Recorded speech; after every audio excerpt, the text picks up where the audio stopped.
Joining me on the Mercedes-Benz Vans phone line is our favorite, the ESPN senior NBA writer and the host of the Brian Windhorst and the Hoop Collective podcast. Brian Windhorst back here on the Mercedes-Benz Vans phone line on the Rich Eisen Show. How you doing, Brian?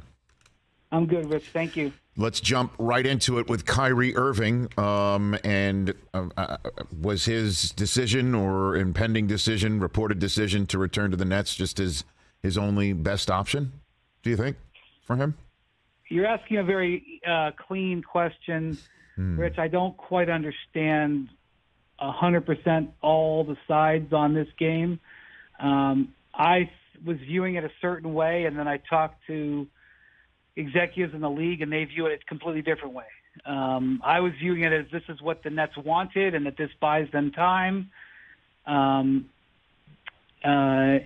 they can extend with him later on. It turns down the pressure.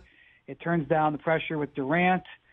But I talked to a number of executives who, believe that this doesn't mean it's over. That the Nets made it very clear that they didn't want the status quo, and that this would be potentially the status quo. So I wish I could give you a stronger answer, but all I can say right now is I don't know. I'm just going to have to wait and watch for a little bit.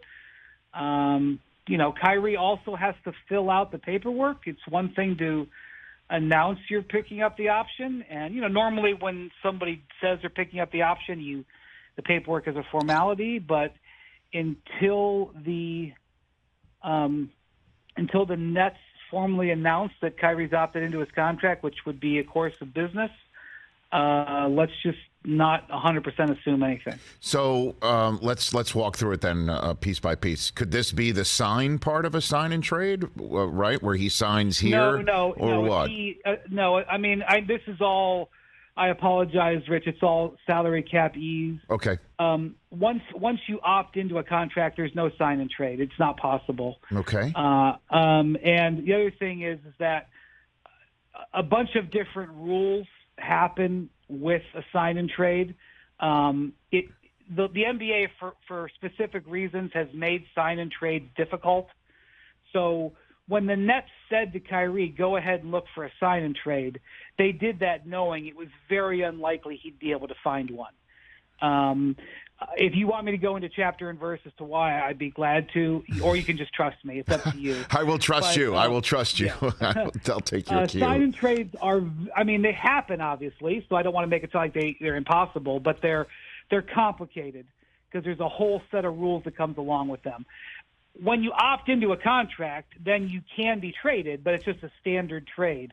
But you obviously, the only way you can trade a free agent is a sign and trade, and Kyrie will now not be a free agent. The question is he just going to be back with the Nets and everybody's going to sing Kumbaya? Because very clearly what Sean Marks, the general manager, said at the end of the season was we can't have a repeat of last year. And, the idea was that there would be a contract that would have some protections for the Nets on number of games played and things like that. And with Kyrie's decision to opt in, it potentially sets up a repeat of last year. Okay, so you're saying Kyrie's going nowhere for the upcoming season. He's in Brooklyn, Rich, end of story. I don't know what's going to happen. But if he can't be, can he be traded, or he's just? Yes, he absolutely can be traded. Will he be traded? I don't know. Okay. And so, Brian Windhorst here on the Rich Eisen Show. You've mentioned a couple times in this conversation that the Nets don't want status quo. And I know you also mentioned just yesterday that the Nets, quote unquote, would rather lose both stars than go through what they went through last season. Now, New York City has lifted its vaccine mandate, and I don't see that coming back anytime soon. So they won't go through technically what they went through last season on the vaccine mandate. What do you and the Nets mean by this? Going through last season. Well, I think here's the thing you have to understand. We don't really know where Kevin Durant is. And if Kyrie Irving had opted out of his contract and went and signed with the Lakers, and the Nets lost Kyrie Irving for nothing, the belief in the league, and I mean, Kevin could feel one way on Monday and a different on Tuesday. So I want to be 1,000% clear here that this is all very fluid. But the belief in the league is that Durant would not be comfortable remaining with the Nets in that situation. So when the Nets were playing hardball with Kyrie, and they were basically saying, we're not going to give you the maximum contract extension that you want, and Kyrie was saber-rattling that he was going to opt out of his contract because asking for permission to look for a sign and trade, Rich, meant he was going to opt out of his contract. That one has to go with the other. Mm-hmm. So Kyrie was saber-rattling, and the Nets were saber-rattling. And so if the Nets were risking Kyrie walking, which they 1 billion% were, they knew that they were risking Durant asking for a trade.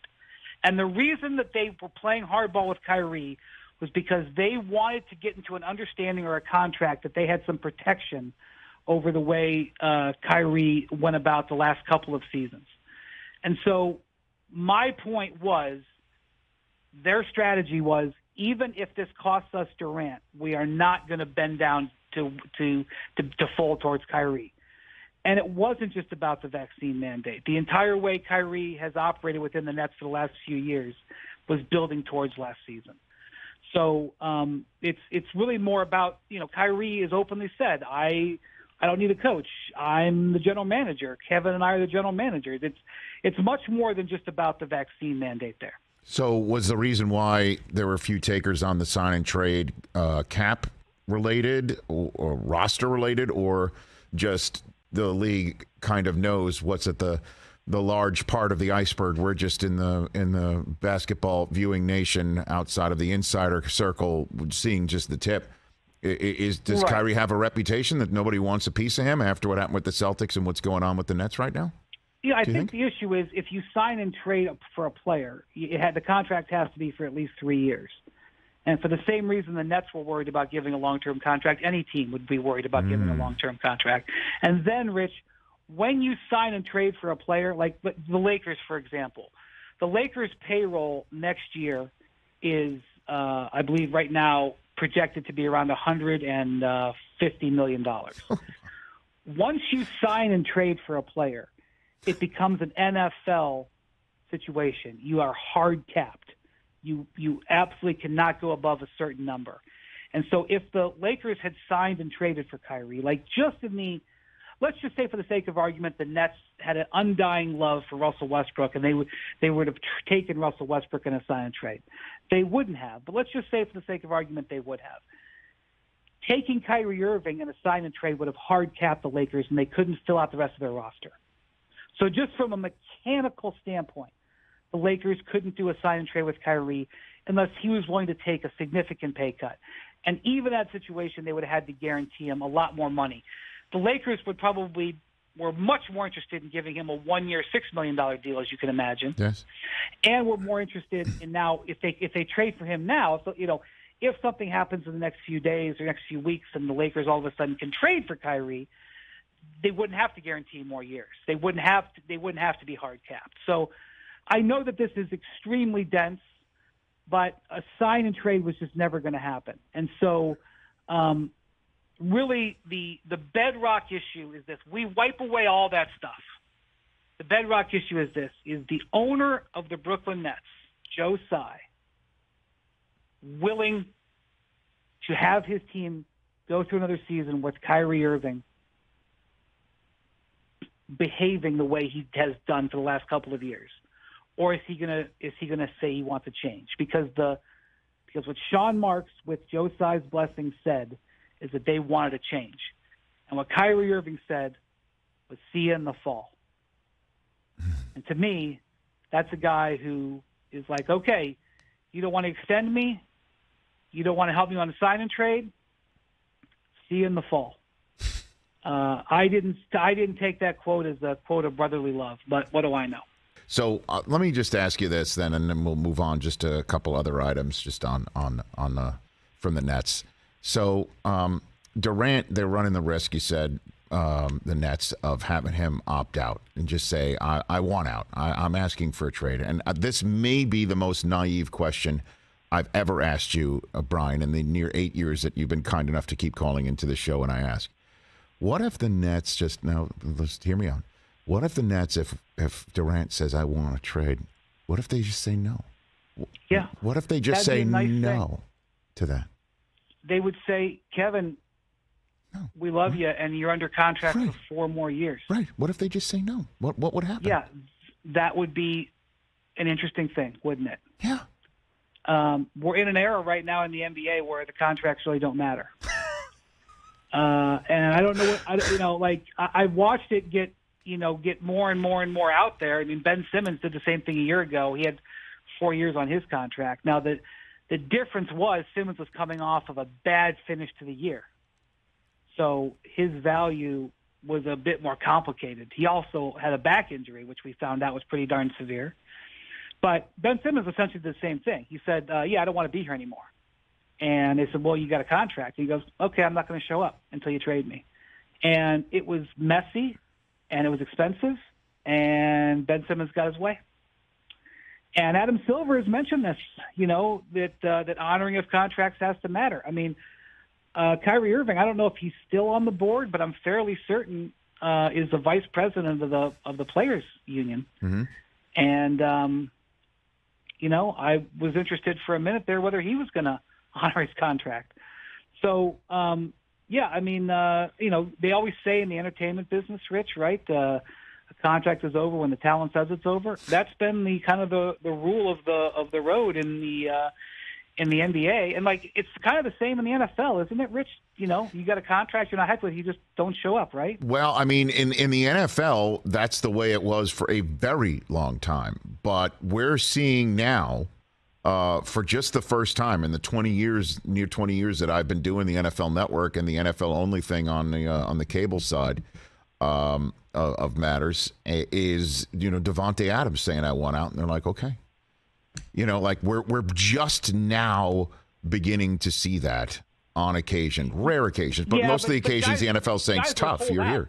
Guys would hold out. Sometimes they would lose, I guess, but guys would hold out and not show up. They want a new contract. Right. 1 or 2 games into the season when they don't get a paycheck. That's when they're like, okay. I mean, that's what happened with Emmitt Smith in the 90s. I mean, it's so rare to see a guy hold out into the season. And that's why I'm just wondering, what if the Nets just tell Durant, no, you're here. And you know what, Rich? Kevin Durant loves playing. He loves the game so much. That's great. The stuff off the court, he sometimes gets, sideways on, but he loves playing.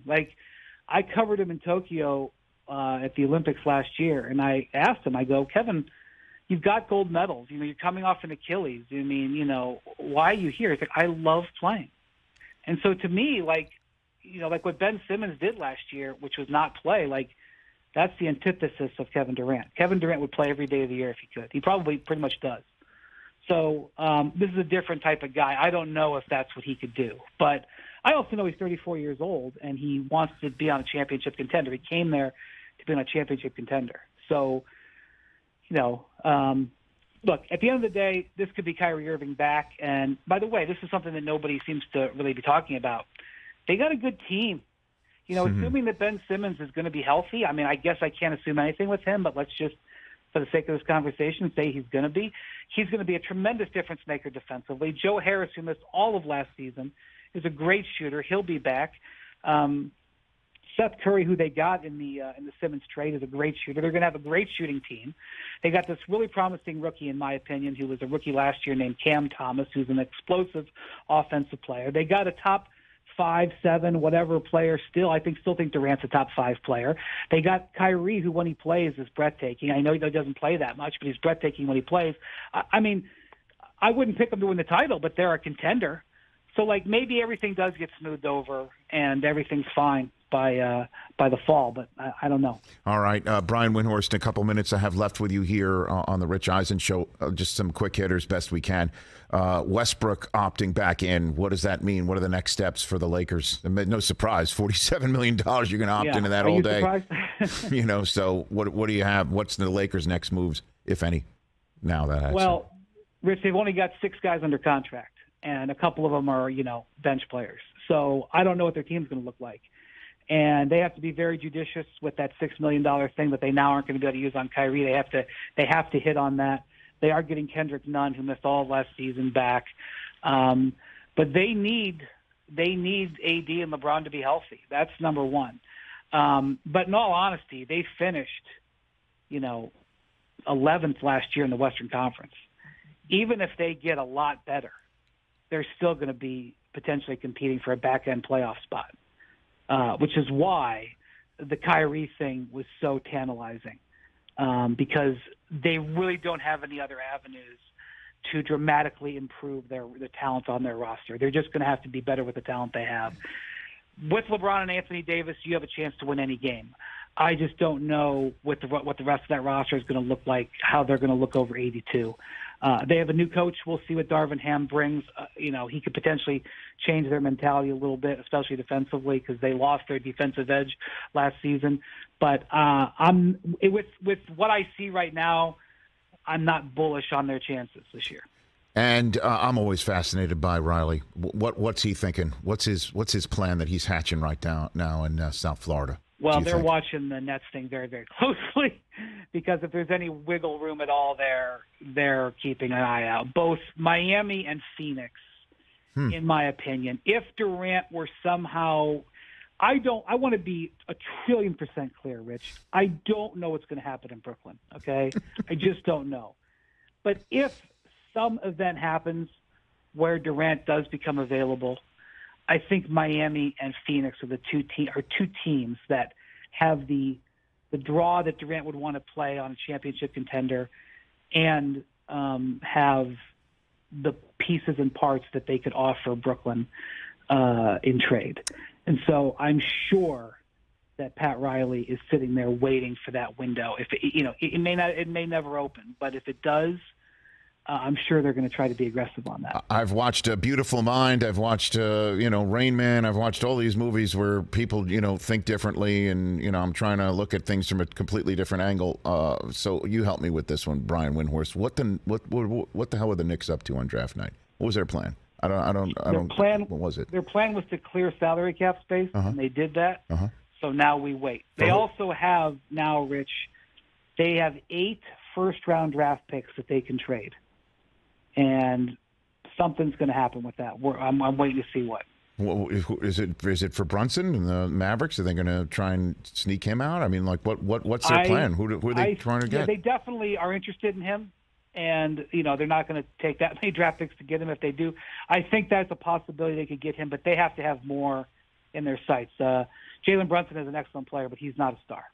Brian Windhorst, thanks for the time. I know your life's going to get more hectic over the next couple of weeks. Look for my call in July. Thanks again, Brian. Have a great